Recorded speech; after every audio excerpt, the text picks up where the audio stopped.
Wah, aneh banget, kata Susan pas ngeliat ke pohon yang diikat perban kuning. Dia sudah berjalan mengitari hutan aneh di Jepang bagian selatan selama 1 jam. Dan kayaknya dia tersesat. Dia yang memasang perban itu di pohon 30 menit lalu dan mulai berjalan menjauhinya. Dia nggak berbelok sama sekali, cuma berjalan lurus. Tapi setengah jam kemudian, dia ketemu sama pohon ini lagi. Susan nggak mungkin jauh dari pemukiman terdekat. Dia merasa hutan ini berusaha memanipulasinya. Pohon-pohon ini sengaja bergerak untuk menjebak dia di sini. Pengalaman ini kayak di film-film horor. Saat malam tiba, monster misterius tak kasat mata muncul dan menggantung kerajinan seram yang terbuat dari ranting di cabang pohon. Siapapun pasti panik dan berteriak minta tolong. Tapi Susan enggak. Dia tersenyum saat menghadapi bahaya apapun. Selain itu, ponsel dan internetnya masih aktif. Jadi, semua aman. Dia mengambil beberapa langkah ke samping dan mengikat perban biru ke pohon aras lain. Kemudian, dia mulai berjalan menyusuri jalan sempit, bergerak makin jauh dari pohon yang ditandai tadi. Dia memperhatikan sesuatu. Bentuk jalan ini agak melengkung. Susan mulai berlari, lalu kembali ke pohon yang sudah dia tandai 10 menit berselang. Selama ini, dia cuma berjalan berputar. Susan berjalan menjauh ke pohon lain dan melihat jalan melengkung lain di sini. Dia mengambil ponselnya, membuka peta online dan melihat lokasinya lewat foto satelit. Wah, luar biasa. Pepohonan di sini tumbuh membentuk lingkaran konsentris. Ada beberapa lapisan di sini dan bentuknya mirip pola melingkar misterius yang dibikin orang di ladang di seluruh dunia. Terkejut, Susan merekam dirinya sendiri di ponselnya untuk memberitahu para subscribernya kalau dia menemukan anomali alam yang aneh. Saat merekam, dia mendengar ada yang tertawa. Seorang pria berdiri di sampingnya sambil tersenyum. Pria itu menganggap Susan lucu karena bicara terlalu serius soal hutan ini. Dia berkata, "Nggak ada yang aneh dari tempat ini. Pepohonan di sini tumbuh melingkar karena manusia." Pada tahun 1973, orang-orang menanam pohon aras ini sedemikian rupa dengan sengaja dan membuat 10 lingkaran hijau konsentris.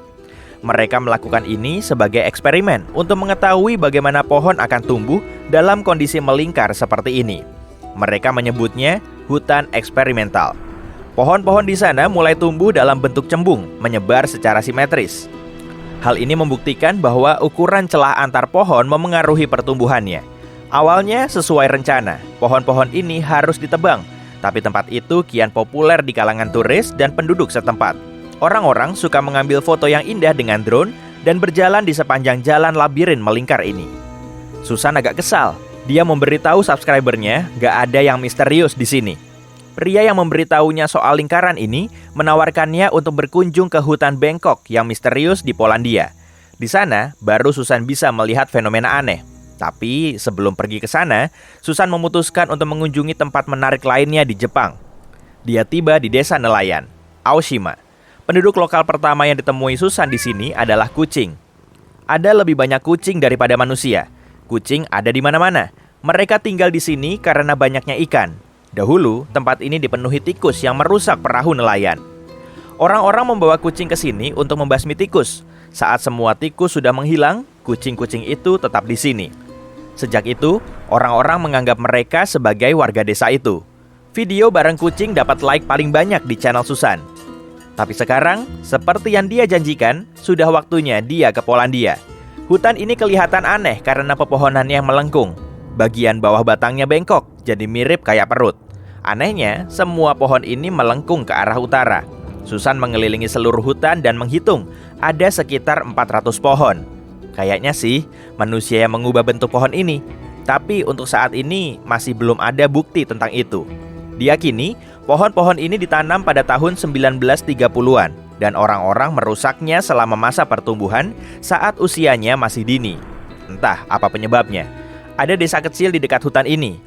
Penduduk setempat mungkin tahu rahasianya, tapi sayangnya desa itu sudah musnah lebih dari 70 tahun lalu.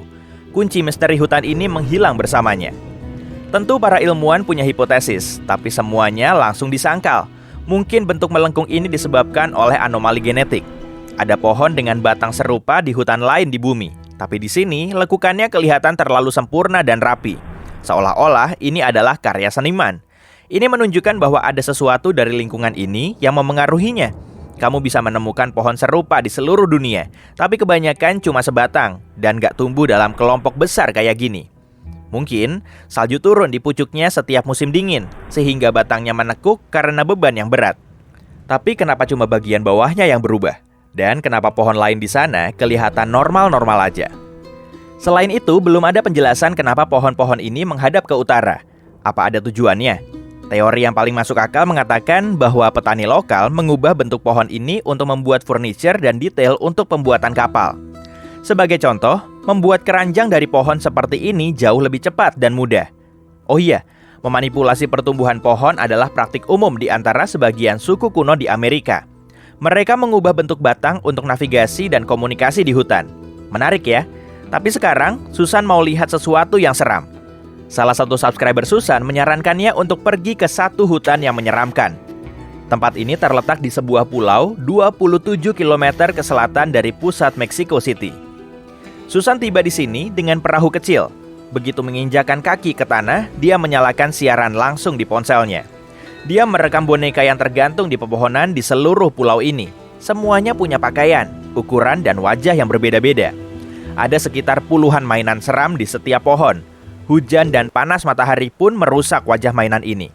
Semuanya ditutupi lumut dan tanaman hijau, sehingga bentuknya makin menakutkan. Gosipnya bonekanya hidup kalau malam. Berani lihat? Tulis salah satu subscribernya. Boleh-boleh aja, jawab Susan. Matahari pun terbenam di bawah cakrawala. Kegelapan menyelimuti hutan. Susan berjalan di antara pepohonan. Bulan menerangi jalannya. Dia membuat api unggun untuk menghangatkan diri. Gak lama dia mendengar suara aneh. Dia melihat ada gerakan dari sudut matanya. Ponselnya mati. Susan mendongak dan melihat salah satu boneka yang terbakar api menolehkan kepalanya ke arahnya. Susan berteriak dan lari dari sana. Tentu saja, boneka itu gak bergerak. Ternyata ada seekor burung kecil duduk di belakang kepala mainan itu. Beberapa hari kemudian, Susan mengetahui bahwa salah satu penduduk Mexico City pindah ke pulau itu pada tahun 50-an dan mengisinya dengan mainan. Dia mengumpulkan boneka dari tempat pembuangan sampah dan kanal di sekitar pulau. Dia menghabiskan beberapa tahun untuk mendekorasi setiap pohon di sana. Awalnya, semua kelihatan aneh dan menarik bagi turis. Kemudian, saat boneka-boneka ini mulai menua dan lapuk, tempat itu pun jadi lebih menarik lagi. Ada beberapa legenda tentang alasan obsesi orang yang membawanya. Oke, Susan gak mau lagi lihat tempat misterius dan menyeramkan. Sekarang, dia mau lihat sesuatu yang indah ciptaan alam. Dia tiba di Taman Nasional Sequoia, California, tempat pohon-pohon raksasa di dunia tumbuh. Dia menatap pohon terbesar di dunia dengan mulut ternganga. Ini adalah Sequoia raksasa. Namanya General Sherman dan umurnya sekitar 2000 tahun. Volume pohon ini hampir setengahnya ukuran kolam renang Olimpiade. Meski usianya tua, pohon ini bukan yang tertua. Ada pohon berkayu merah di taman ini yang tumbuh sejak 3000 tahun lalu. Pohon tertinggi di dunia juga tumbuh di California. Ini adalah pohon berkayu merah dari keluarga Sequoia. Namanya Hyperion dan tingginya mencapai 115 meter alias sepertiganya tinggi Menara Eiffel. Bayangin pemandangan kayak apa yang bisa kamu lihat dari puncuk pohon ini. Sekarang, Susan berada di Pulau Madagaskar. Dia mau lihat pohon baobab yang unik. Bentuknya kayak ada yang mencabutnya dari tanah, dibalik lalu ditancapkan lagi. Baobab adalah salah satu pohon terindah di dunia. Kebanyakan dari pohon ini ada di sini, di lembah baobab. Tapi pohon ini juga bisa ditemukan di Australia dan Afrika Selatan. Batang pohon ini menyerupai bunga karang yang mengembang dan menyerap kelembapan pada musim hujan. Gajah suka meminumnya dengan cara merobek dan mengunyah bagian batangnya untuk menghilangkan dahaga. Pada malam hari, bunga-bunga bermekaran di pohon baobab. Baunya seperti susu asam dan menarik kelelawar. Tapi yang paling menarik adalah baobab gak mengering dan gak tumbang kayak pohon lainnya setelah mati. Pohon ini melapuk, mengendap, dan meninggalkan tumpukan serpihan di tanah.